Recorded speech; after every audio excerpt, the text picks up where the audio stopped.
मान्यवर आणि माझे सर्व शिक्षक बंधू भगिनी आणि विद्यार्थी मित्र, सर्वप्रथम मला इथे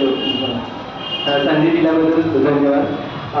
आज मंदाकिनी टीचर यांचा रिटायरमेंटचा सोहळा सुरू आहे. तर मंदाकिनी टीचरांबद्दल ऑलरेडी तुम्हाला सर्वांना सर्व काही गोष्टी माहिती आहे, पण मी त्यांच्यासोबत प्रवासात घालवले थोडे क्षण ते मला आठवत आहेत, त्याबद्दल मी पुन्हा उजळणी करून देण्याचा प्रयत्न करेन. सर्वप्रथम म्हणजे UPS मध्ये आले होते, मला वाटतं 7 वर्षापूर्वी आले होते ते इथे होते, तेव्हा एकदम फिट अँड फाईन होते आणि अचानक 3-4 वर्षानंतर पाहिलं त्या आपल्या स्टिक घेऊन आलं होतं. अचानक म्हणजे कोणाला काही कळत नव्हतं, म्हणजे गॅप नंतर पाहिलं तेव्हा अचानक कळलं आलं की त्यांना काहीतरी मंडळाचा आजार झाला होता, पण इतका म्हणजे त्या आजारी होते आणि तरीही त्या आपल्या सोबत काठी घेऊन म्हणजे जे काही कष्ट होते ते त्यांच्या चेहऱ्यावरती कधीच दिसून नाही दिले, म्हणजे नेहमी हसत हसत म्हणजे कसा हसरा स्वभाव